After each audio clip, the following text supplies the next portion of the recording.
they forced her to diet and shit. So, Hello. We were all just right. So, talking about Judy Garland before this began because Judy Garland was in one of the greatest Easter films ever made. And by that I mean Jesus Christ Superstar. Uh, Judy Garland as like King Herod would have been my. Can you I imagine? can. So, if you are the Christ, yes, the great Jesus Christ. I don't know if I can do it that in the Judy Garland voice. Prove to me that you're no fool. Walk across my swimming pool. Yes. I don't. Yeah, no, I don't know that I. It almost worked. All right, so I'm Stephen Robinson. This is Robyn Pennacchia, and we are here for our Easter Still, uh Pennacchia. Pennacchia. Okay, sorry. Yes, I'll get it right next time. You always mispronounce my name. No, I'm kidding. yes. My very complex name. What was going on this week? Well, there's this story about Dianne Feinstein, which is not shocking or Yeah. is sort of I unknown. think setting thing with that and like, okay, I am on record as generally being anti-Feinstein as a rule, like since the 90s, at least, since I was like personally aware of her as a politician. And probably even before that, because at that point I was just going along with whatever my mom said. Um, but I think the unfortunate thing for me about this is that they let it go so far that like people were thinking to themselves, the only way that we're going to be able to deal with this is by putting it out to the media. Like that seems sad and rude and like not rude, but like it should not have had to get to that point. Mm-hmm. Well, there was a whole. Uh, I noticed this on Twitter. I noted that on Twitter that this whole infrastructure around her, um, people want to keep their jobs and their proximity to power, and sort of to prop her up. Um, and one lady had responded to me implying that it was somehow Katie Porter's people trying to leak the story so that she could get Oh, appointed. come on. Or are they And going anti? like, Do they not like Katie? Do your people that you follow not like Katie Porter now? Because I thought I she was hear that like, she's gotten into trouble. uh-oh. She behaves as if she's a politician of the 21st century. So Mm. there's this whole thing of like, the good Democrats keep their heads down or don't make trouble, don't go on TV, don't draw attention to themselves, because that's very effective in the Yeah. 21st century. Line or whatever. That's the way to just sit in the corner and do your work like a good student, and you'll get called on. But that's not how politics work. Yeah. But to me, it was absurd. Like, well, no one needs to. There's no conspiracy to make people believe that an 88-year-old person might not all be there. Like, it's Yeah. this very frustrating idea where everyone forgets anyone they've known who's 88. They forget, they assume, okay, well, politicians aren't mortal. So, Hmm. so Nancy Pelosi at 82 is not like any other 82-year-old you know. And yes, it's true that she's exceptional in many ways. But the other challenge has been that. I will say, Italian women do remain weirdly swift for a very long amount of time and also live forever. My nanny was 100, and like right up until like a year ago, she was still like pretty swift. I don't know what it is. I think it's the wine and the garlic, according to. Certainly, I think you can be in command of your faculties while also not fully engaged with the moment, which Yeah, no, fair. state is neither.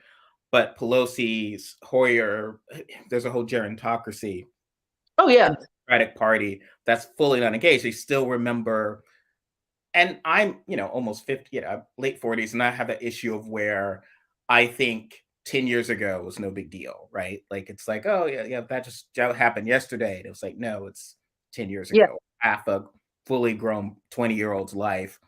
And I think they still have this idea of, oh, we need a Republican Party. Republicans used to be like Yeah. this. And if you're Alexandra Ocasio-Cortez, you're like, well, I they've have, been yeah. telling me when I was 10, there was like, I don't know this Brian Kemp guy, or maybe but I know Gingrich, or I know, Yeah. um, I mean, it's been 10 years since Ted Cruz has been a senator. So someone, a 20-year-old, a lot of the audience is supposed to, they're like, why are you talking about working with these people? They're awful. Yeah. And Republicans have suddenly, Democrats seem to exist in this world where um, we always get 90% of the Black vote. We Yeah. always will get 65% of the Hispanic vote. We'll always win young voters. And so what we need to do is just focus on winning over suburban white people. Granted, Yeah. that's the GOP's jam. They vote every action, policy, and rhetoric is targeting white people. And surprisingly, white people turn out for them. Whereas Yeah. Democrats would think that like naturally these demos will have nowhere, as I referred to it last week, as negging, nowhere else to go. Hmm. And we'll focus on this small group, but they wind up being like MTV. It's like, well, we used to be really cool 40 years ago, and all the Yeah. kids tuned in on us, and we don't need to change or do anything. So naturally always occur. And, you know, how do you remain a youth party when your leadership and many of your elected officials are much older than the average or most Yeah. prominent? Well, I think with the Democrats, their whole thing really does tend to be like, we love it when people pay dues. Mhm. And they want to double down on that so much, partially to keep the people who are a little too radical, you know, on the fringe. But, you know, if you keep doubling down on that and you're like, the best person is a person who has been in office for 40 years, then, that's who you end up with. Yeah. But it is fundamentally, that's not, again, if you're thinking of the expectation is young people are going to come out, young people are going to be Yeah. for this party, and you're talking about it's like a record studio or a Hollywood, a movie studio. They are youth focused. Their executives are young. Yeah. I mean, the idea that the Speaker of the House, who was under 50, it was my generation, was a Republican, is a little weird, right? Like it was Yeah. Paul Ryan. Paul Ryan became because of the ruthlessness of like, look, Boehner can't deliver. He's getting forced out. Whereas Pelosi has been the Democratic leader for 20 years. And she's great things about Pelosi. She's done great things. But again, when people are mentioning the stuff she's done, I mean, I go back. Politics is a lot of the Janet Jackson principle. What have you done for me lately? Hmm. Done great Yeah. things. But yeah, when 2016 happened and literally leading up to it, there was a period of like, Trump can't win. But that's absurd. That's ridiculous. It's beneath even my even talking about the chance of Trump Yeah. winning. I'm focused on working with the first female president. Like that's how certain Pelosi and Schumer were. And then they were fundamentally wrong and misread the Hmm. moment. And there was no leadership change. They're still the leaders.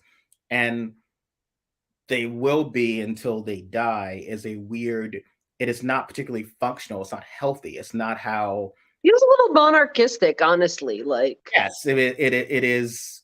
And monarchies where the power was truly in the monarchy was still root like if this person can't hold his own, someone's gonna overthrow him. Now it's like, well, you're all figureheads, whatever, right? Like there's no, it is not as vicious. Here it's like, well, these people have true power.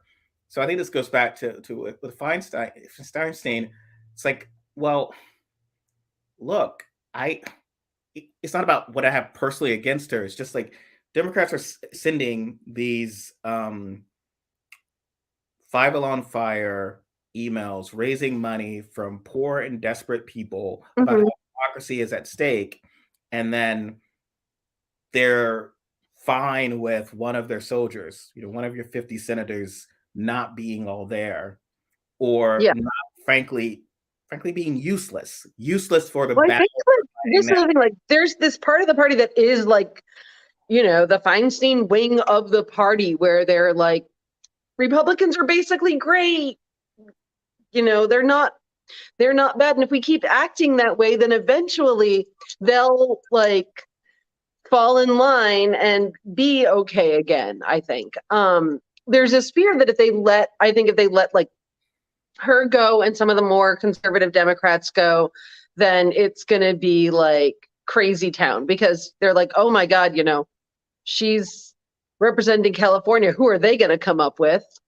Um, Well, it maybe, could be Katie Porter. It could be, or a normal person. Katie yeah, Porter is a normal person. Look,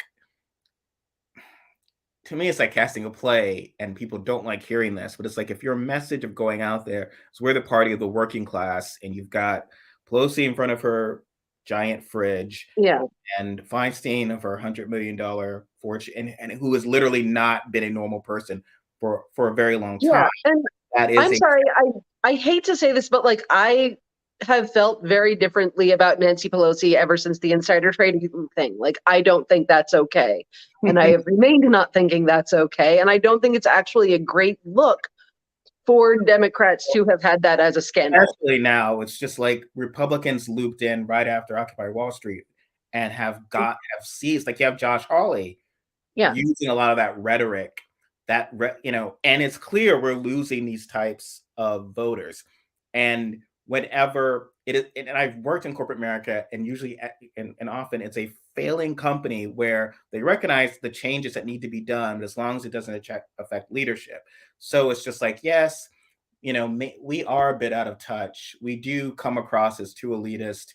We're not connecting with working class people and working class white people. They make that point or whatever. It's like, okay, well, maybe your leadership should change as well. That's the face of it. Like you can have your very wealthy who's never had a real job, what the average person would think of as a real job for a long time. You can have that person make that, you can change that speech, but it's just going to be like, hi, fellow kids, like, hi, fellow Yeah. proletariat. It shouldn't be Pelosi. She does not come across as someone who is in the same struggle. And everyone's like, oh, well, look, Trump or whatever. Well, Trump has a way of empathizing in a different way with the struggle, right? At least with their pettiness. It's like, Which I would argue, like Sanders and Warren are also older, and they're also able to do that and relate to normal people. Oh yeah. Well, and Elise Stefanik, who's evil, but was in a grocery store, had noticed prices were going up, and was like, oh, that's the area we can exploit. There's clearly inflation is happening.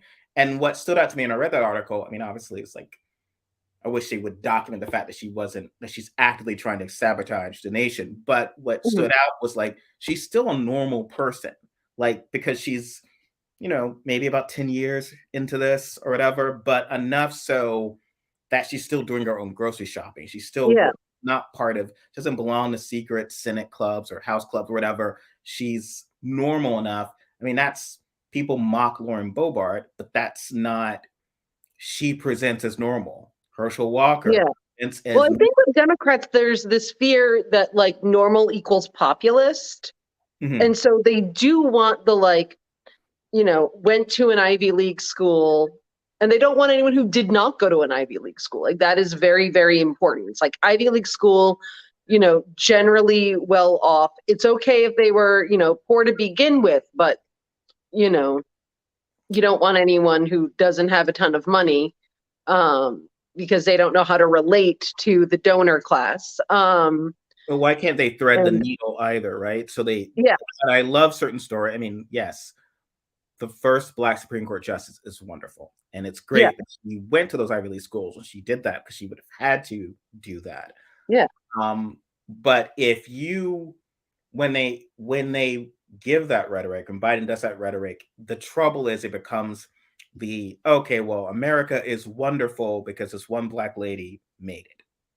And we'll forget every other Black person struggling, mountains of student loan debt.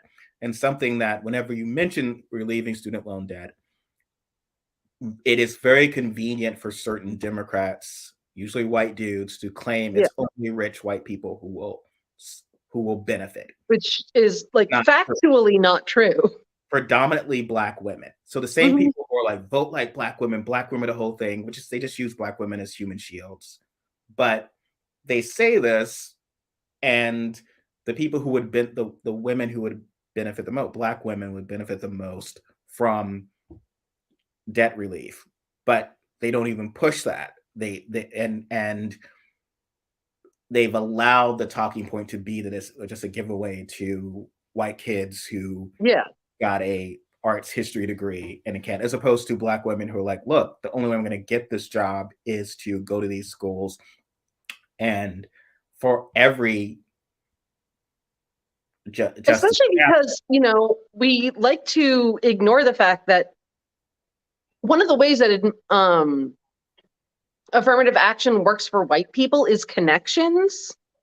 And so therefore, going to college is extra important for people who do not have those connections to begin with. Like, they need to that's why, sororities are very big, fraternities are very big in certain, because that allows people who have not previously had access to those connections to form them. no, absolutely. Like if you are a white kid who say, "Oh, I'm not going to go to college, but I really want to write a novel," and that'd be sort of like, Mhm. why go to college to be a novelist or a filmmaker or Yeah. whatever? But so many of those stories, it's like, oh, that person's aunt worked at a studio and looked Yeah. at the script, or that person Hmm. cousin worked in a New Yorker and looked at his. And if you're not someone, if you're Yeah. a person of color or person with zero connections, you need to, again, taking on a lot of debt, go to this Hmm. college, get the credentials to be looked at, and also to meet the people who might give you a shot. And without Yeah. that, forget it. So, yeah, it is really selling a brand. It feels like selling a brand that the leaders do not represent. Yeah. So desperately trying to connect with youth, and while at the same time saying I young people. actually don't see them as trying to connect with youth. I actually sort of see them as like trying to like avoid that in a way. Oh yeah, but their Yeah. expectation is that young people will predominantly vote for them, Yes. and when I think someone had said, look, Biden's numbers with young people are terrible. Like his approvals are so low. And, you know, then they will mock Warren for why is she always talking about Mhm. super debt and all that, whatever. And I'm not even trying to, I'm just bringing this up as one example. I'm not like kind of getting into that debate. It's more about like if Trump or any other Republican, if their numbers amongst a key demo for them, let's say white Mhm. evangelicals, was tanking, the next day they're like, "What's the shoot the gay people in the street Yeah. bill? I They're can." like, let us get some don't say gay bills up in there, really like dazzle them. There's a dramatic impact. So the fact that like, okay, well, there's your numbers there are tanking. What is your response? Any sort of policy thing to help build those numbers? And what I've seen it, and I've seen it in Wonkette comments, I've seen it online, Hmm. is to just yell at young again to neg them. Yeah. If you're terrible, you're stupid, you don't know any better, and these guys are fascists, and want you to vote for the fascists, even though we believe being bipartisan is important, and that's not effective, but they don't stop doing But it. what if it was? It Yeah. would be so awesome. It would work out perfectly. Everyone would get to vent their spleen and also rake in votes. um and but yeah, like and I'd written about this week in Nevada, where it's clear that Cortez Masto is in trouble of losing her seat. And again, it was just people are stupid. They're too stupid to know how awful Yeah. Republicans are. And it's like, well, Cortez Masto actually isn't running a Republicans are stupid. She's running like what Democratic consultants tell them to run ads on Yeah. about all the stuff you've done and the good stuff you've done, and you're a hard worker and whatever. Mhm. And um, one was like, well, I don't believe the polls, and this is all doom scrolling, and it just makes me feel like I'm Jor-El, like it's Superman. Like, look, this planet's doomed. We should do something. Maybe some escape rockets. And their response is like, the planet's just shifting in its orbit. Don't worry. This guy's annoying. Like the polls are very clear what they are. Yeah. Like I don't believe that. Like Biden's numbers for Hispanics aren't that low. It's like yes, they are. They were low in 2020 when he was losing to Sanders among Hispanics because in Nevada, the Nevada primary revealed, because Sanders did very well with working class Latinos, was that. And they were actually mad about that. They were like, how dare he? Why is he trying to steal them from Joe Biden? That is not right. Like it was like that's just rude. I felt connection an odd response. Yeah, they don't have that sort of connection, historic connection to the Democratic Party that Black voters do, but not for long if you keep alienating young Black voters who are shifting away potentially to the right, to third parties or whatever. But there's historical connection. They don't really have that. So I'm like, oh, my uncle voted. My family's always voted for Democrats. And so there was always that potential of losing that vote. And when it happened, it was assumed of like, there's nothing we need to do. We don't need to do outreach. We don't need to, we'll still, of course, win Florida because Republicans are terrible. And obviously they're so terrible. Why wouldn't they? And it's just not but they don't go all in. The expectation is that voters will fill in the blanks for themselves. And so I'd written about this lady in North Carolina who was running, and her dad is just, again, it's fine. She's a lovely lady. The ad could have run in 2012, right? Like, well, she's literally running and will lose, most likely, because it's North Carolina, to a guy a Republican who voted to overturn the election, not just on January 6th, but he was part of Republicans in the House who had signed on to the Texas lawsuit to just throw out, results in states that hadn't gone for Trump. And that should be the campaign. The aim is my opponent does not believe in democracy. And the response from a lot of Democrats is just like, no, just talk about the issues, the kitchen table issues, and not about this. It's like, okay, but your expectation is that everyone's going to vote for you or should, because so it's this weird, it's not even consistent, because then it's like, okay, well, some people are really disappointed about delivery on certain issues and they might sit it out. Well, if Black voters don't stand in line for 20 hours to vote, then they. Can I just say, I hated the thing that was going on, or this meme that kept going around when KBJ got approved, with like a picture of her and Biden and Harris and some other people, with people stood 7 hours in line to vote for this. And I was like, that's actually not good. Like, that's bad. Like, we don't need to be like, wow. I mean, yes, we should congratulate people and thank people for doing that, but it should not be an expectation that people are going to do that and that is acceptable at all. No, you should. That's horrible. You should do something about it. I mean, Obama said we should fix that when he accepted after his victory speech in 2012, and nothing happened. Nothing has happened, and it keeps getting worse. Yeah. So, it is like, it is interesting because a sense of, you're bad if you ever criticize Democrats. You should criticize Republicans who are known to be bad. Like, it's like just yelling about hurricanes. After a certain point, I like to notify that hurricanes. No one's really listening. I like to notify that hurricanes exist, like March of the Green is out there, but at the same time, I thought that Democrats were in these stop hurricane business. And if you're not effectively doing that, it's sort of the reaction to progressives, um, as you were saying, to be the secret after school friend.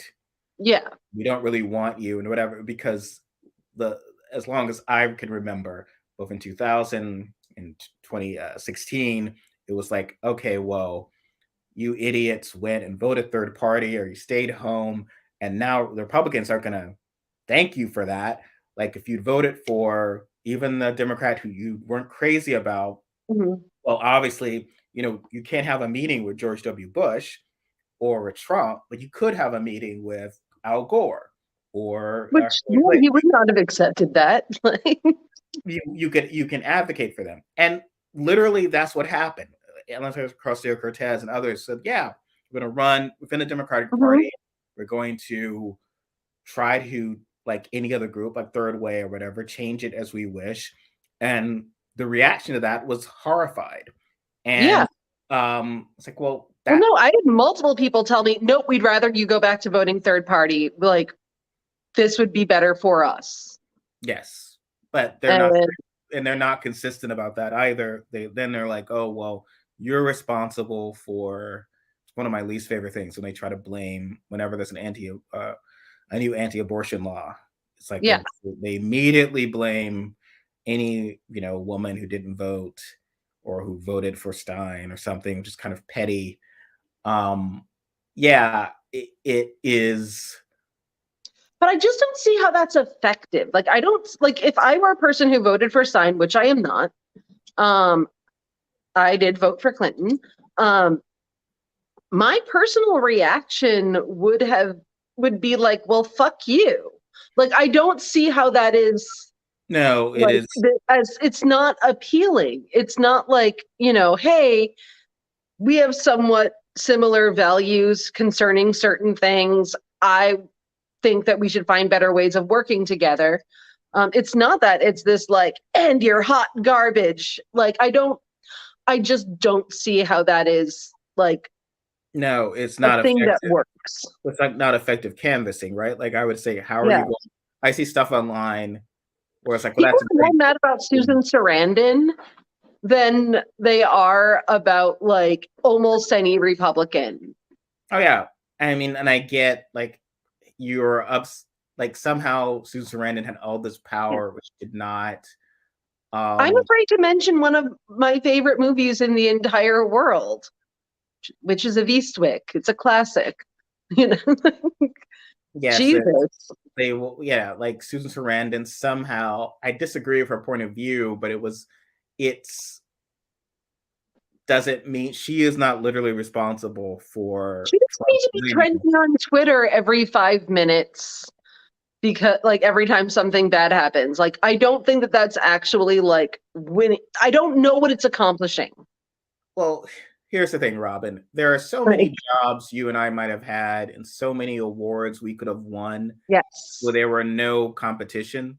If like no Hmm. one, if no one dared compete against us, and Hmm. that tends to be that it's like, okay, well, these are elections. Sanders ran against Hmm. Clinton.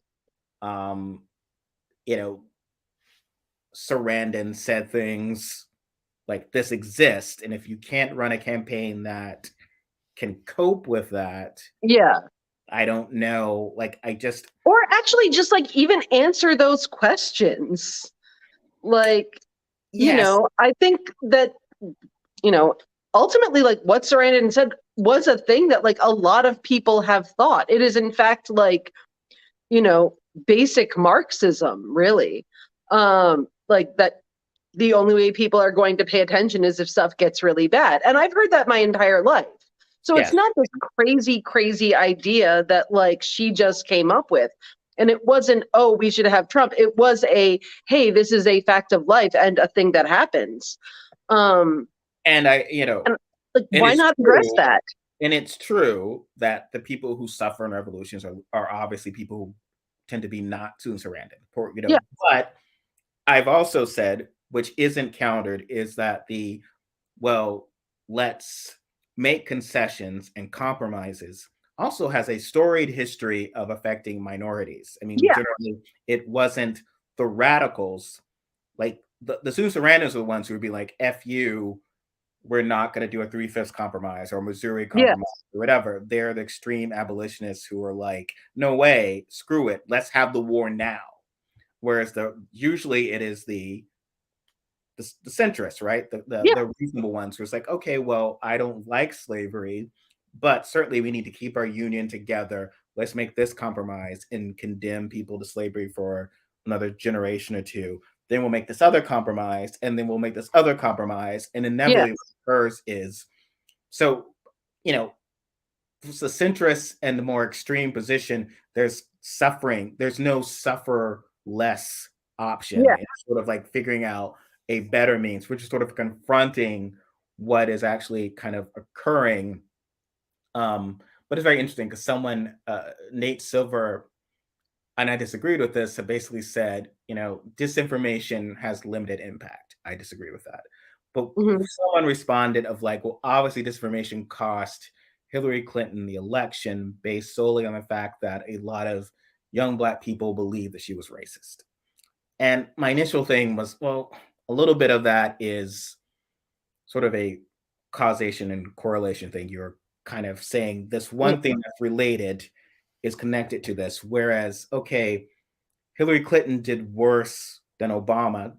She still did well with the Black vote, but worse than Obama, who, like, on the surface, why would anyone be shocked? Like, Yeah. Barack Obama is Barack Obama. So 2008, He Barack was literally the first Black president. so Like, he's getting, and 90% or more among the Black vote. If you believe that, let me just put in any white Democrat after that. Not even yeah. a cool one. So Obama was both. So aside from being Black, he's like, Cool. yeah, I mean, he was like the prince of Yeah. politics in 2008. And then it's like, oh, well, surely someone kind of singing Purple Rain who's like a 70-year-old, Yeah. cover band. It's like, well, are you really? You think that's going to have the same? Personally, I thought that Obama did not sing enough. He has a beautiful voice. Oh yeah, he was Like, overtly cool, and no one wants to accept. Everyone's very angry that Clinton and Harris aren't cool. And if you mention that, it's like somehow you're a terrible person. But it's just like, and again, I work in theater, to work or whatever. It's a part of it is just like some of it is just casting, and you're just like, that sucks. I wish I lived in a different world where, well, there were Democrats at the time who were also kind of mad that Obama was cool. Like, they were like, are we sure this is what we want to go for? He might be a little, and too cool for. And Bill Clinton was pretty cool. Yeah. Yeah. So, it is also not just that Obama was the first Black president, but like in Clinton's case, he also got a lot of young Black people. Yeah. Why?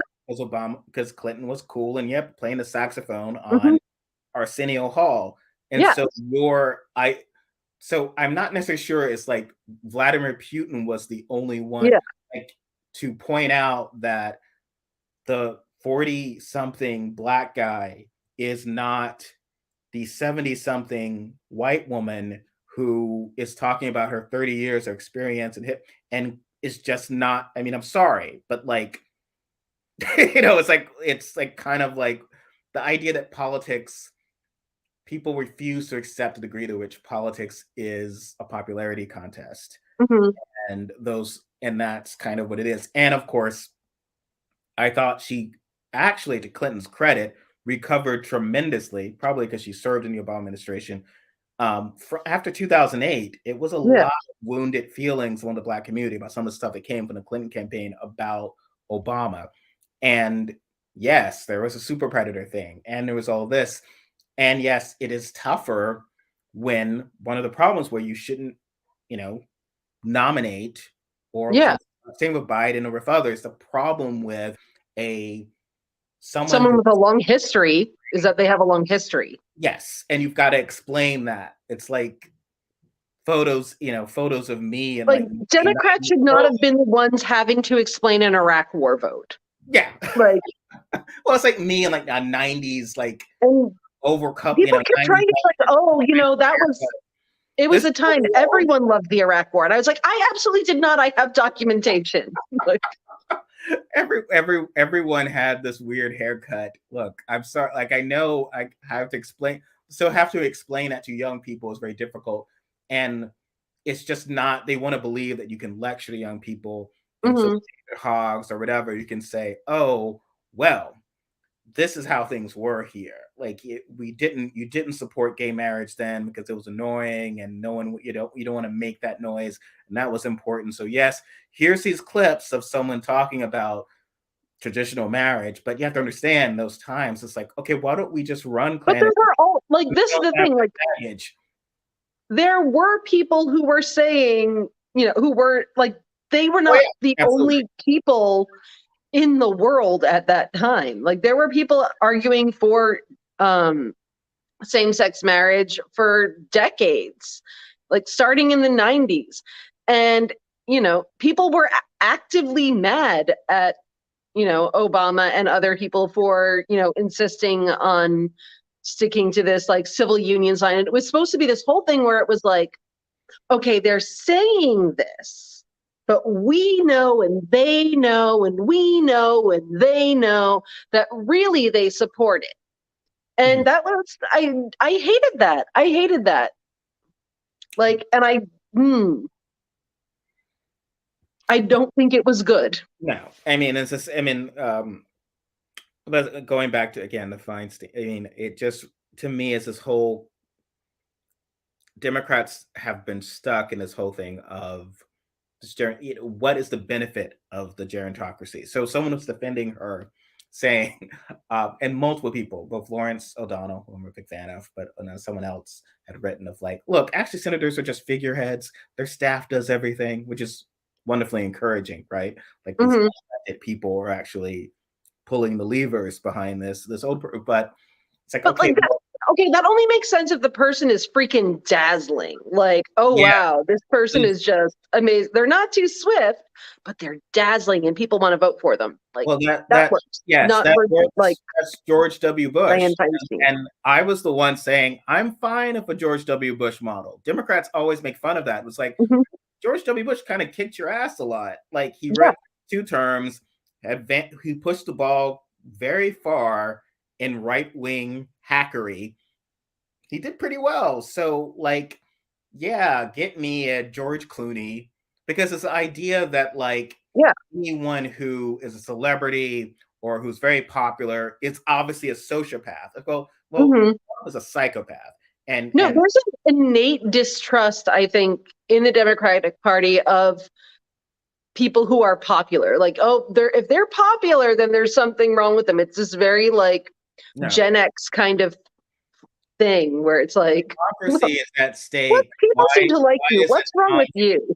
just get every Q rating, highly Q rated Democrat, probably doesn't have much issue. It doesn't even matter what their problems are. Robert Downey Jr. people will forgive. Run these Yeah, very popular people. Just he's very handsome. do a sanity check, right? Like they don't have to be Sarah Palin, Trump are psychopath, Yeah. like they have actual problems unrelated to the fact that they aren't particularly very bright. And Hmm.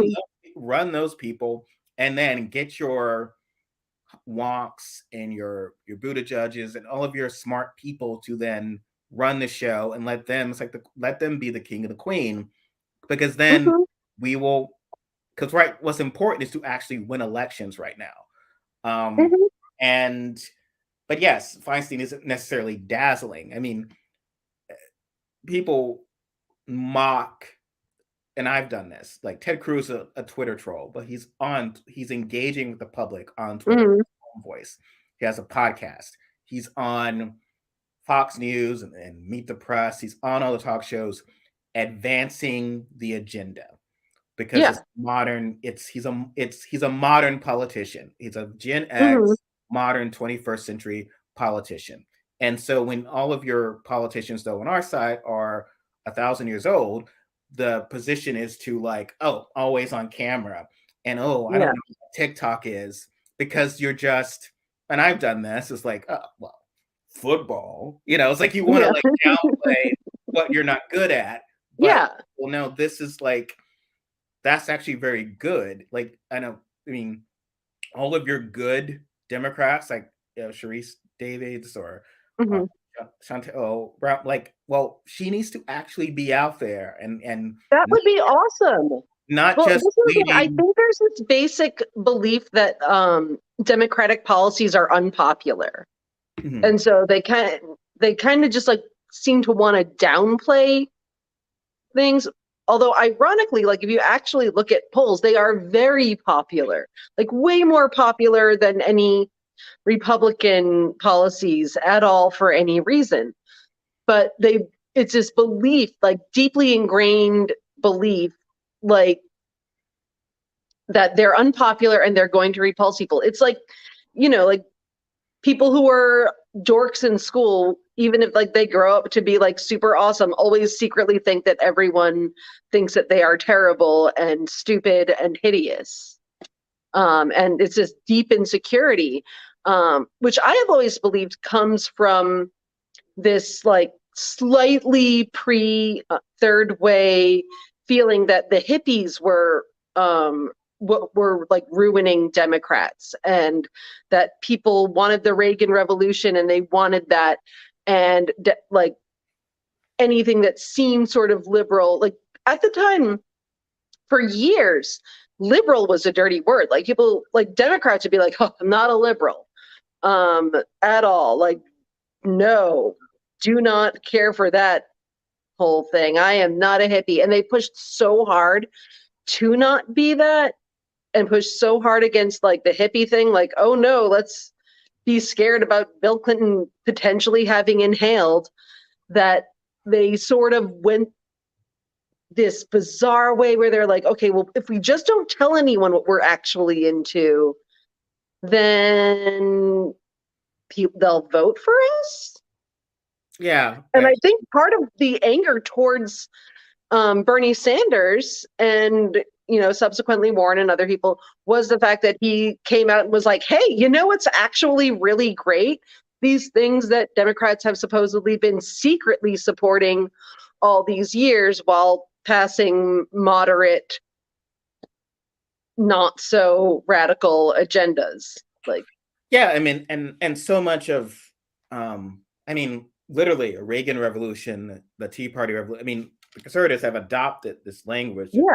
Democrats are very afraid of, and I mean, Republicans have had a lot of activism. I mean, Phyllis Schlafly, and we've talked about the influence Hmm. it had on the Republican Party shifting towards the Reagan, sense of Reagan's my soldier to, people like Ford he's too liberal, he's Hmm.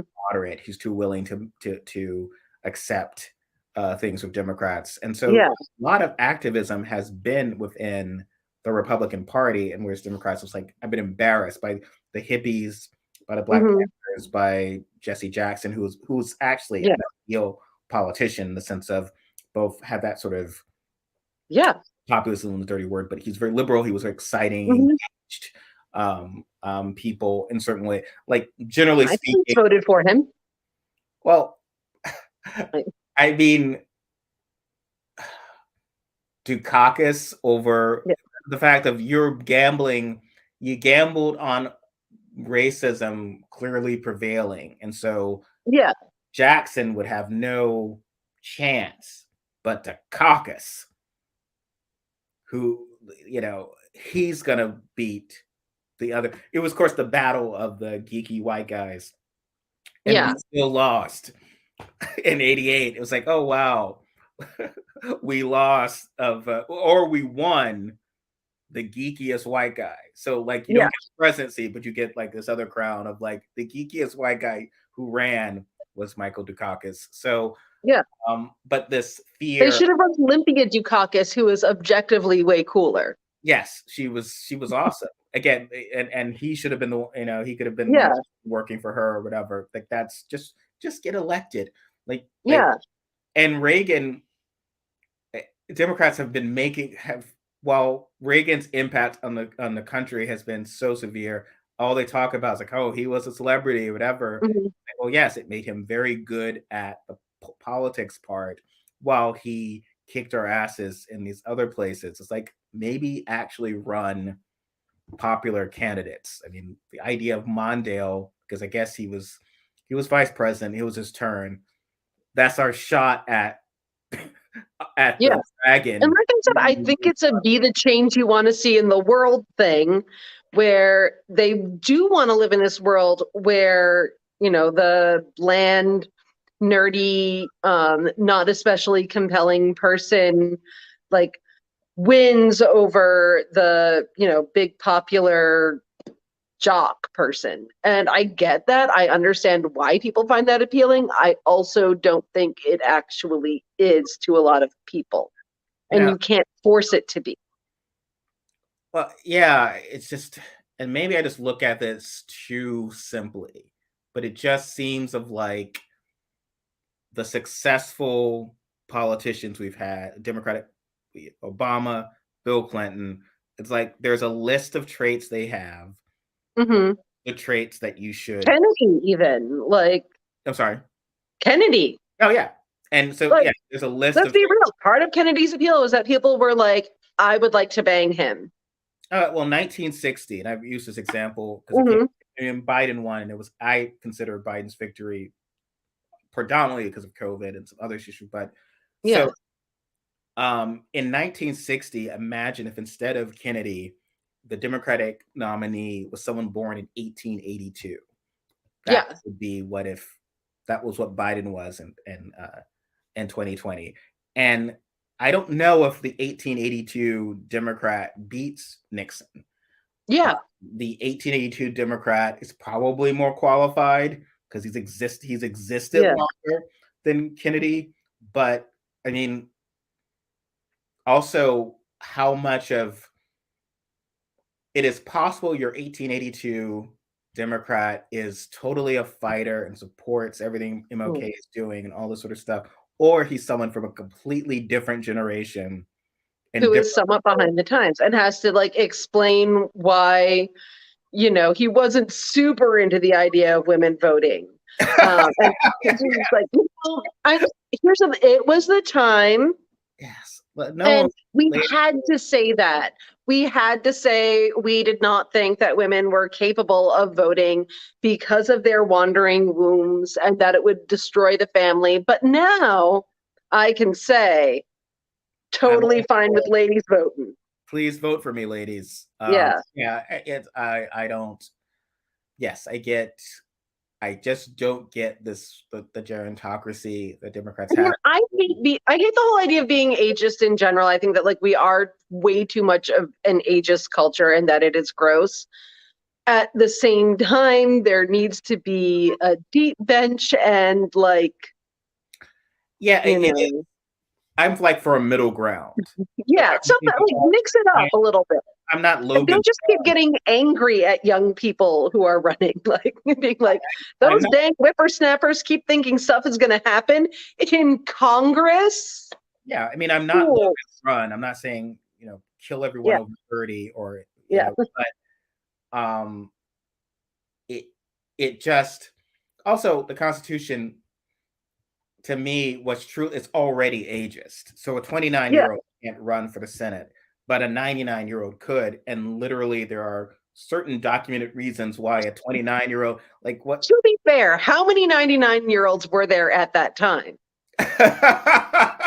they just never thought of it. They thought like, look, you'll probably want to do this for a few years, and that's why I'm like, at least do term limits. And everyone's like, well, Yeah. no, you will lose the ability, all that And extra you'll lose the special, experience and the connections and blah, blah, blah. And I think just I'm like super in people favor of term limits, honestly. Like, because it's just over like ultimately what because experience has gotten in the way. There's so you get stuck in your ways, you get brown into how things are done, and it should be like no, it's like also it Herschel gives you way Walker. too much time to get corrupt. I'm sorry. Like, it's, No, yeah, Herschel Walker is a tree stump, but he's gonna if he wins, he will vote in many ways that yeah. Republicans want. People will tell him how, and it's just that will advance their agenda. And so maybe he's not like actually sitting down, crafting the best Yeah. legislation. Who cares? Because ultimately he's going to be advancing the crazy right wing agenda that they want. And if we want Yeah. to advance a liberal agenda, why don't we get people in who could do it? And instead, we just will be so horrified that Tommy Tuberville or is beaten such a noble man as Doug Jones or Herschel Walker Yeah. might be Raphael Warnock, as opposed to being, well, don't we have some good sports heroes or some good, like, actually run people Yeah. who can win rather I than. don't think it has to be that. I just think it has to be like people who appear to actually give a shit and aren't just like, I think the Democrats have this big fear. They're like, there's this big love of like boring. Like they're like, why can't boring win? And I've gotten into this argument with a lot of people where they're like, boring is good. We want boring politicians. But I don't think that that necessarily sells very well. And I don't think people need to necessarily be celebrities or sports stars or anything like that. I think that they just need to like give some kind of a shit and have some Yeah. sort of like be expressive in some way Well, rather most than of like very staid and like, teacher, you forgot to assign the homework. well, Like, one thing that the internet has done has sort of democratized a lot of that. So we associate kind of charisma, connection with people to, mhm, being a celebrity or a TV star, film star, or a yeah, football star. But you don't necessarily need to do that now. It's like all the TikTok influencers or whatever. yeah. They have an ability to connect with people and to communicate. And And so, that doesn't have to be populism. Like there's this, like everything isn't, oh God, it's populism. Oh, someone likes them. It must be populism. Like, yeah, well, it's the folks who unless you're totally repulsive. well, they mock AOC for doing Instagram lives. They mock because Yeah. but like that's people want to feel they feel connected. I mean Trump's Twitter seeming Yeah. like a normal person was useful, and I think having, as I said, Republican Party, they're having a bunch of terrible Tucker Carlson people works because that's the people they're trying to win over, and if Yeah. Democrats want to dominate, not just win, but dominate people of color, um, and young people specifically. And that's you've got Mm. the warning signs are there that the reason the gerontocracy, it's not like it's bad. It's just that the warning signs is there. Is that you're trying to run a very hip, cool organization, and these are elite, like, and there's a disconnect in who's promoting this message. And then it just comes down to, well, obviously these people should love America enough that they vote for, as you said, boring, Yeah. because boring is right. And so we just get, I just read these comments of Because people. that like Yeah. proves something. And I understand what people are like, I do understand what they mean in terms of how cathartic that might be. Like, Mhm. and it might make them feel like they have more faith in America. And I get it. But also, you have to work with what you have, not with like the world you want. I wish I was working with the world that I want. If I was, we'd all have healthcare and free college. Of course, we can't have those things because of the military. So, Yeah, it is, um, yes, and it just seems like whenever Democrats will pursue a course of action, when that will fail, it looks like it will fail in mhm, 2022. When it fails, the response is to blame progressives. Um, and even in Nevada, I'm seeing that they're blaming the DSA for taking over. yeah, That's why Cortez Masto's running a bad campaign. So I mean, I can't follow a lot of the train of thought, but it's just, I mean, again, it'll be it cathartic, and exists. you will yell at progressives and young people, and then say that the solution is to be even more conservative as Democrats, to be the same Republican Party, even though that party is losing, because Yes. the same Republicans can't take control from Marjorie Taylor Greene and Lauren Boebert and Madison Cawthorn I don't know Mhm. why a Democratic version of that would do any better, but that's still the great hope.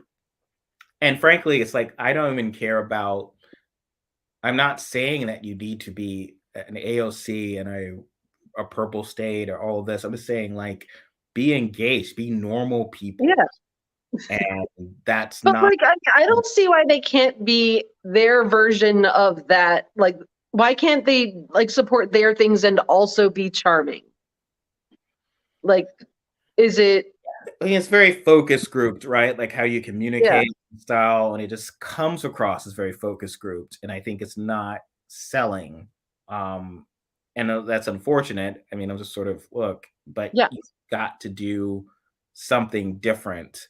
Um, the scary thing also is that if Democrats, Patrick Leahy is actually resigning, I think, or well, not running for election. So it looks like if um, Democrats were to hold on to the Senate, Dianne Feinstein would be third in line for the presidency because he'd be president pro temp, or and Yeah. that's Not not great. not a grand idea. Um, and even Harris herself, who's presented as the heir apparent, um, would be uh, like maybe 64 or something when Mm.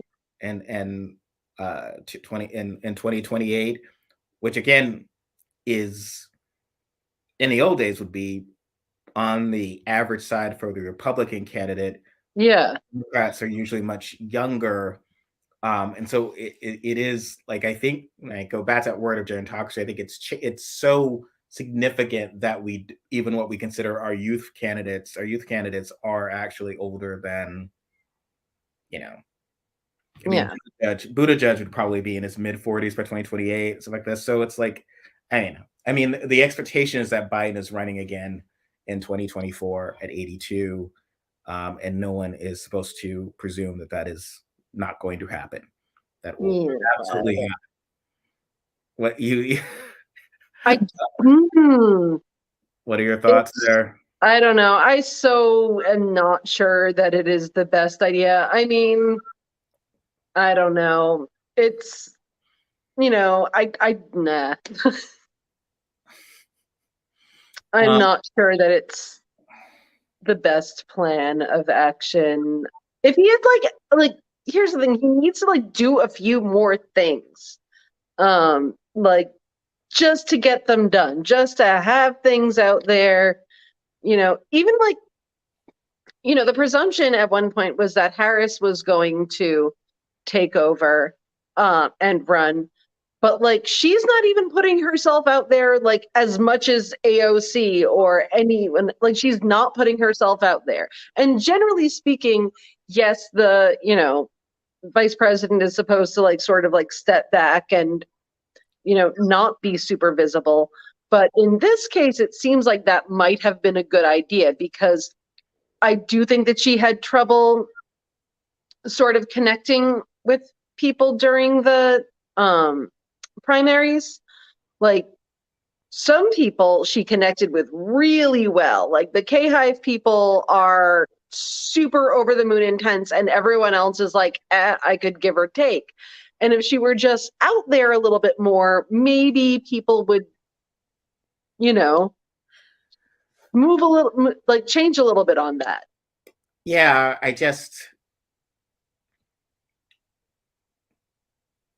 I don't know. I was thinking about this earlier, and it occurs to me, Robin. Like, some people have got it and make it pay, and Yeah, some people they can't even give it away. you know, this So, people got it, and this people spreading it around, so you ever have it or you've had or it. you've had it. So I don't know. I mean, it's Hold on, I just have a different hat for that. No. so I don't. I mean, and people want to say it's either racism or sexist, or not liking because I mean, AFC is a woman of color or ageism or whatever. But I don't know. Porter has something That's something I like Harris. My concern is I don't know how she is like on a realistic kind of level. How is she ability to and it sort of stood out when Obama came back to the White House and she spoke before him, and then he came and it was like opening for the Beatles or something, right? Yeah. And he's like six, so he of course looked still ridiculously young next to Biden, who's Hmm. about old. It was just weird for me, the pressing moment of like, yeah, like we don't. And then people was like, well, you can't have another Obama. Obama's a once in a lifetime politician. It's like, okay, well, maybe we need to because Obama and Bill Clinton were guys who won. We need to find So that's someone the thing. else. It's a charm school. Like, Yeah, I don't know if you can kind of. It's like star power, right? And you either have mhm, that star power or you don't. And the same with like, here's all the ways that. Otherwise, it's like when Gore was in the suit. Like, okay, here's how we mhm. try to make Gore cool. And it's like, well, you can't. Gore is Yeah. this. Well, they actually did not want, like, they did not want coolness from Gore because they thought that people were like reacting poorly to Clinton. And so Gore actually tried to distance himself from Clinton as much as possible, which would, in retrospect, I always felt was like not that great of an idea, given that the economy was actually pretty good and that's people cared more about that than Monica Lewinsky. The economy is good, and you needed to because otherwise Bush was running as like another Clinton. He's like, Yeah, if you were, he's the TV show Bill and W are roomies and having yeah. fun adventures together, and Gore is sort of not in either those scenarios. And so, like, yeah, it just seemed a weird thing of like, why would you not? Clearly, this guy is running on the Bill Clinton sense of I Yeah. one of you guys, I can connect with one of you guys. Okay, just a thought.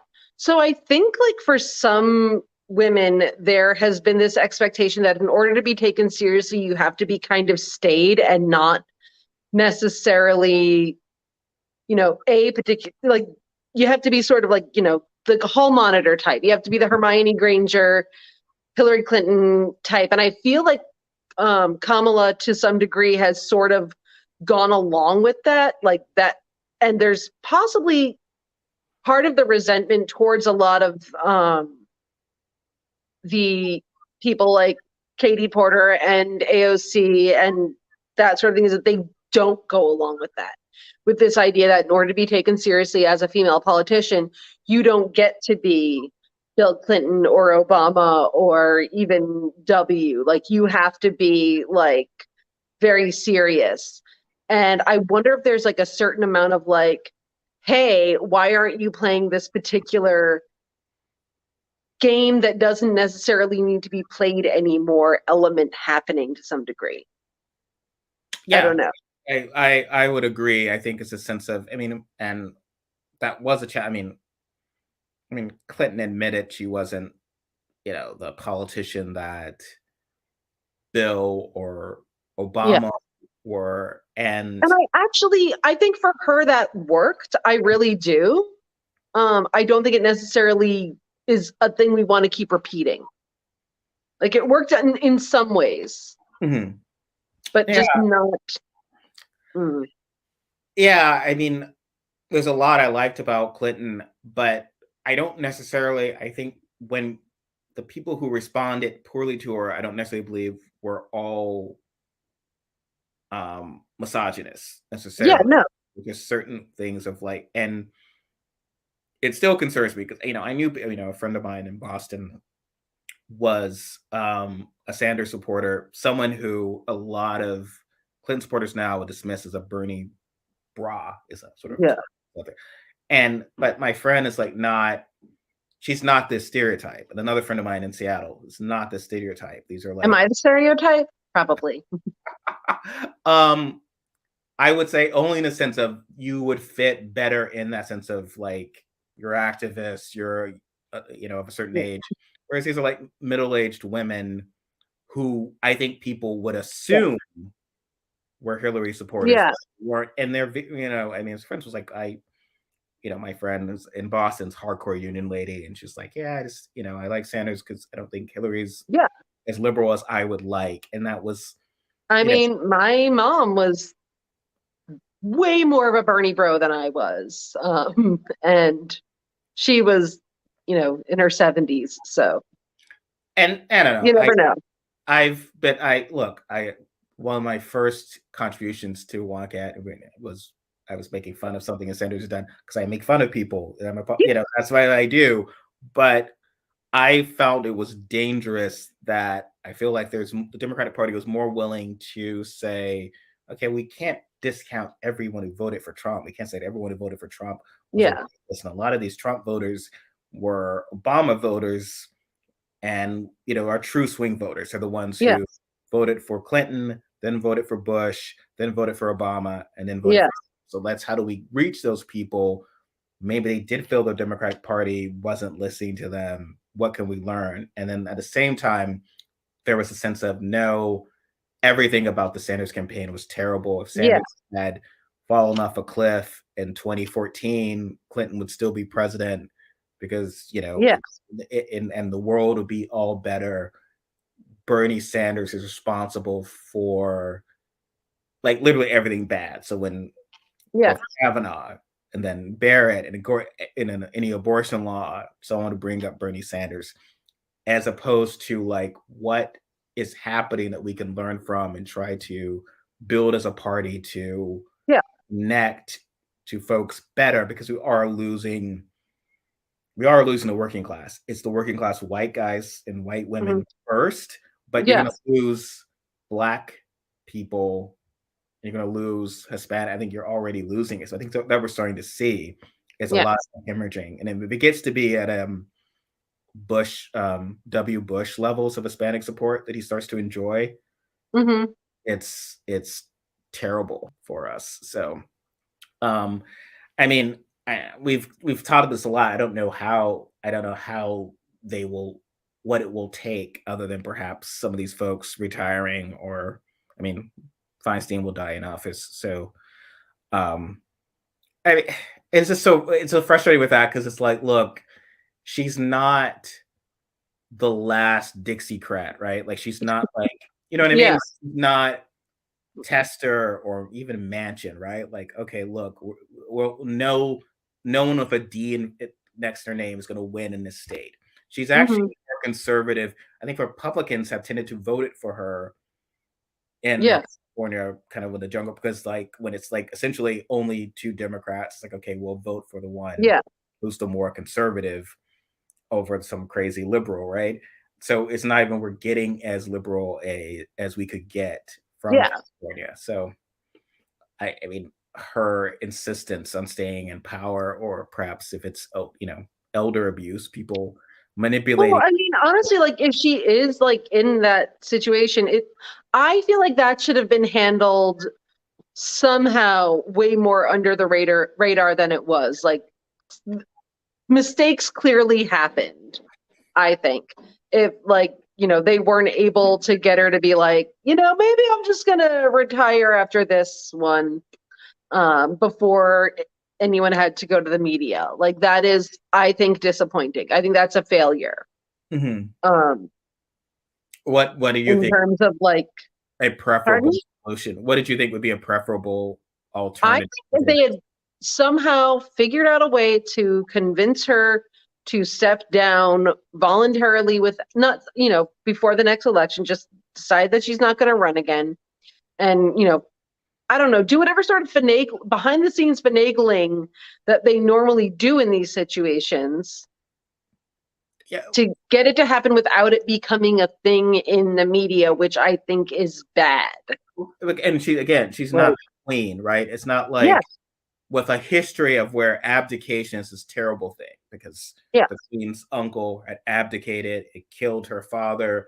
He was her uncle's it is seen as the worst thing you could ever do, a betrayal to personal principles. I get that. But here it's just like, no, I'm almost 90 years old, and this is why am I doing this job there's tons of things they're going to do.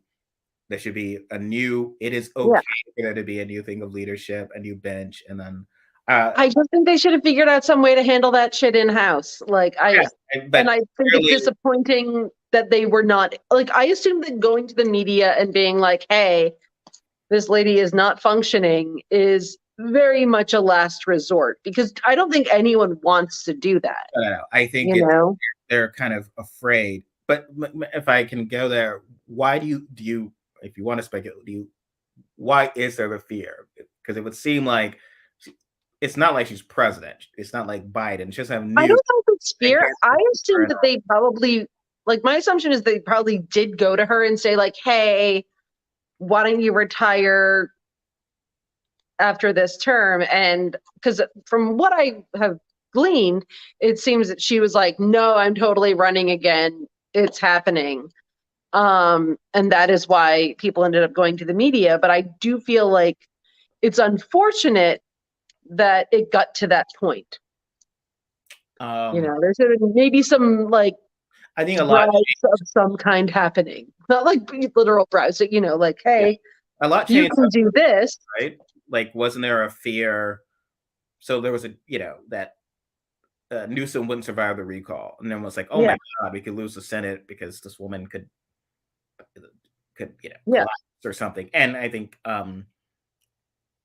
Elder, who was right, I mean, he was pretty clear. I mean, I think people would have, I don't know what legally you could do. I mean, I think you could just push and just make a point of the fact that this person is not all there, but it's certainly embarrassing. So I get the sense of like, Well, I mean, even if you don't really like her, I don't like saying that kind of, I don't know. It's a thing I have where it's like the idea of saying something like that publicly about someone is like feels cruel to me, I think. which way about like there's someone Like, I manipulating. feel like saying, I don't know, it feels cruel. Like, it feels cruel to say, like, they're not all there. Like that, and hurtful. I don't know. Like, I appreciate that. I mean, I think that is the point of the article, is that yeah. not she's not remembering things. She's not, Yeah. they're sort of, and it's sad. I think it's, just like a sad thing when that happens to people. And I, it's that I think every family deals with, right? At some point, loved one. And it can accelerate. That's the scary thing, right? Like, if you have a loved one, I think we've all had that, of where it seems like the Christmas before they were fine. They were fine at like a cousin. yeah. The next year, they're not even capable of living by themselves alone, living alone anymore. And so that is tough. And it's tough when it's public. I think what I was getting at was more of the concern of the recall was that a Republican governor would have been much more cruel, to your point, like pushing. No, I agree. I wish that there had been a way for it to have been handled in private. Yeah. Well, that's just. Do you think it's just the people closest to her are just refusing to allow that to be the case, or? Yeah, I think that she's getting some bad advice or something. Like, people aren't helping her in the way that they should. Like, people should have helped her go out gracefully, I think. And that would have been like sort of the decent thing to do, I think. Do you think Pelosi's response was just what she had to do, or should she not? Yes, I do. I actually, and again, as someone who's not a super big fan of Pelosi, I think that, that is kind of the thing that you do have to say publicly, and you say that publicly, and then in private, you tell the person, hey, this is maybe not working out so well. Mm-hmm. And I think that's sort of like the honorable thing to do personally. I don't like humiliating people. And I think on some level, I find that to be like humiliating. Yes. I don't know. I don't like it. Well, and I mean, in 2020, right? Because after the hug gate and how the Barrett hearings were handled, I think she agreed not to I think chair Judiciary Committee. Yeah. So there was already some sort of like slight step back, but not total. Uh, Yeah. and then I think it's apparently that was not. I felt like that had been somewhat of a compromise, right? Like not as public a Yeah. role, and then And see through. that's good. That's like a fine, subtle thing. I think that the people close to her have done her a disservice by not sort of helping her with a more like elegant exit and dignified exit than that. Like I don't. And this, It's like I'm the kind of person who is like I. It's like you don't tell someone when they're already out that their outfit looks terrible, but if they ask you and it's before they're already out, you say like, no, you should absolutely not wear that, it is hideous. It's like you don't. I don't know. I no, just I have I, certain. I totally look. You and I obviously are different ages, but like anything could happen to us in our mental Yeah, capacity. Yes, so I'm not, and it's sort of personal. it's not Whatever. even like an age thing. I just feel like that's the kind of It, thing it, that it can should be happen. handled in private. It can happen in person. I think what gets to me the term limit situation is just that I do think, bluntly put, certain unfortunate things can happen. As we get Yeah. older, things happen. I mean, in the '80s, we're talking about conversations. Well, I think term Our limits are a family decent way of doing that Yeah, without being like, it you old prevents. people. If we're talking about, you can do 3 terms or something like, or four, even four. It's like it makes it harder for that to get in that position. But yes, it is something bothers me where what should be personal conversations, I think, Yeah. happens with everyone who's had a loved one. So when everyone's talking about, no, she's fine or whatever, what bothers me is when they're suddenly acting as if for any loved ones that they've had after a certain age, this period of, often in the '80s, of like very tough conversations that have to happen. It's not fun. Um, Hmm. and for that to have to be not just public, but also the fate of the world depending upon it. So even in the recall, when people was Yeah. concerned about, then it's like it's no longer like, if we're siblings, we're like, okay, well, how do we deal with this? How do we come I to know. I feel just, I'm someone's. not, I understand that maybe it had to be done because she wasn't going to, you know, like she was going to run again anyway. And I get that. I just personally wish it, they had like, there was a more dignified way of doing this. And I wish that they had figured out how to do it, Oh I yeah, guess. I don't disagree. I think it's Yeah. unfortunate that it ever gets to this point that Yeah. and there's tons of other senators who are the ages, and I don't know, like, and then we're talking about Biden running again at 82, where he would not be that much older than Yeah. um Feinstein, which does bear again. Republicans are very cruel. So Yeah. they're already talking about Biden's competence.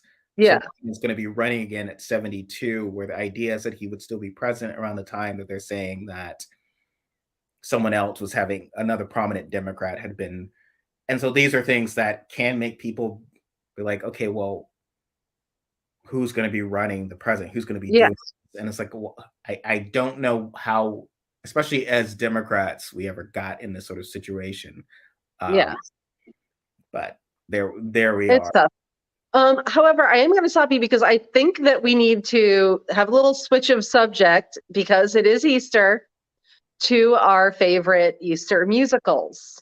Yes. So Easter Parade is my absolute one of my favorites. My friend Simi and Mhm. I used to watch it a lot when we were in our 20s, pretty much every year. And I love, it's one of the post Wizard of Oz Garland films. It's a Yeah. great one of hers. And of the ones, I do prefer Funny Face of the ones of her of That's A Fred, okay. Sorry, Fred Astaire. Fred Astaire with a criminally young partner. I mean, they're both good. It's just also, I'm sorry. I will say of that movie, 100% team Ann Miller. Mhm. Like, I fully support Ann Miller in that movie. She absolutely like Fred Astaire was being a dick. She was like, I got this part in a play, or Ziegfeld Follies, whatever. It's a really great opportunity for me. And he's like, no, please, you're going to stay here and dance with me forever. And that is some bullshit. He should have been happy for her. Instead of just being like, oh no, you're ruining my act. That was not very supportive. Also, Judy Garland should have ended up with Johnny, who was a freaking dish. And that is my strong take on. Oh, also, we should get to where like ridiculous hats should come back. The Easter bonnet that you put on Easter bonnet and then walk down the street. Which really, did you ever do that in New York when you were living there? I never did. I did not celebrate Easter, but I think that should come back. I mean, everyone should. I mean, I love a good hat. I mean, not for myself. I mean, I do have this. I mean, I have this. This is my Easter midsummer type look, but I also have this. Ta-da! Which is nice.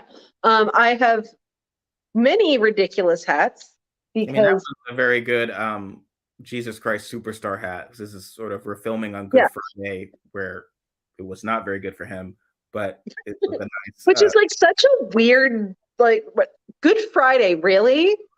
Like, I don't know. Christians are weird, man. Like, also, I don't know. The time, is it really 3? Was it really 3 days? It just comes to me as like 2.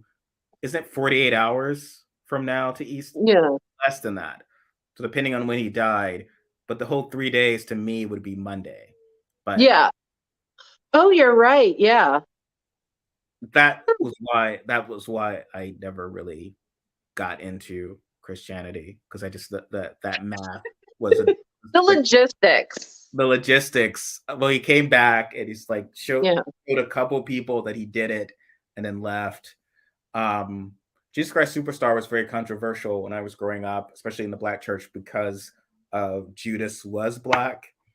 Who Carl Anderson is wonderful, but it was just like amazing, and I love him. He, like, honestly, for me, whenever I watch Superstar, I truly do just fast forward to the Carl Anderson and Yvonne Elliman parts, and I don't so much.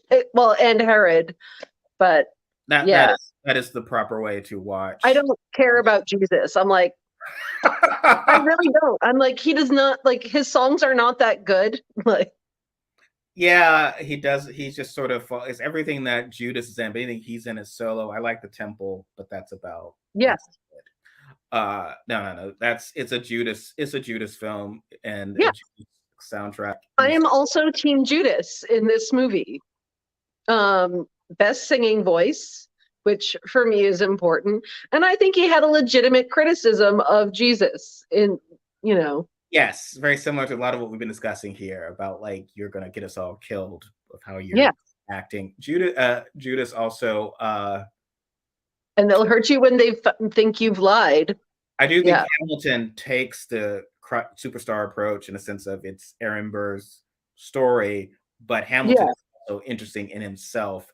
So, and I think Jefferson is kind of Do you feel it's Aaron Burr's story? You think it's Aaron Burr's story? He sort of structures it as being. Yeah, I can see that. Yeah. Almost like Judas. I'm the damn fool who killed him. And then the rest is like. Yeah. But Hamilton is actually interesting, as opposed to Judas is not. I mean, Jesus is not. Sorry. Yeah. Well, I think we're almost at time. My bag's about to die, and I'm going to go pick up my son from school, and then we'll go out and do Easter. And are you going, put on your Easter bonnet with all the frills upon it? You'll be the grandest fella in the Easter parade. Well, that's excellent. That is on the avenue. We should try to we should promote this with just that clip. Actually, my favorite, that is not my favorite song. What is your, okay, before we do this, what is your favorite song from Easter Parade and Superstar? From Easter Parade, I would actually I didn't. That is still that's the one I like the most. And from Superstar, Herod's song. I mean, it's hard to beat that. It's very catchy. Yes. I love the overture because I'm a big overture person. Hmm. The overture stands out, and of course, Heaven on His Yeah. Mind. Yeah. But Heaven on Their Minds is my personal favorite, I think. Also, as a alto woman, I am deeply familiar with the entire Mary Magdalene over in that, no, yeah, because that is like, seriously, if you are like an alto woman, for years it was like you saying I don't know how to love him at every goddamn audition. no, that's a great song, and Everything Will Be All Right. I love Yeah. her stuff. I love This Jesus Must Die. Yeah. My cousin played Caiaphas in Germany. Oh yeah. He has a great badass baritone. Yeah, I love a baritone. Try not to get worried, try not to turn on to problems that upset you. I actually feel like Yvonne Elliman has not had enough credit in this world as the genius. She was a great 70s disco light chef. Yes. I mean, If I Can't Have You, I Don't Want Nobody, Baby is also Yvonne Elliman, which is a classic. Now from Saturday Night Fever. I feel like she really should have been in more things in general, is my hot Yvonne Elliman take. I also feel like Carl Anderson was not in enough things for my taste, but also I love him. He was great. I got to see him live in '97. He was briefly in Play On. It was a musical about Duke Ellington. He was great. That is amazing, and I am so extremely jealous. I love him. I mean, he's great. Yes, he's dishy, but he also has an amazing voice. Had an amazing voice, but yeah, one of my all-time favorites. I will say, however, that my favorite song from Easter Parade is. Can you guess what it is? No, I wouldn't hazard. Is it a Fred Astaire one? It is. So now I'm impressed. Like, okay, and you would think it would be Judy Garland, because I love Judy Garland with my whole entire heart and soul. But it is Stepping Out with My Baby. Yes. Can't go wrong, 'cause I'm in right. It's for sure, not for maybe. The big day may be tonight. That's usually the one that's the clip I use of him doing that. I've used in past Easter things I put up for Wonkette. I've used that clip. I love that, and I love the Tony Bennett version from Unplugged of that song. Played at my wedding. He was. I love Tony Bennett so much. Speaking of people who are, that's so sad. His Lady Gaga is handling that beautifully, I think, and so graciously. Yeah, he's just the best, and that is a great. Sing us out with. Yes. Sing us. Please. Which one? Well, whatever your favorite is at this moment. Stepping Out with my.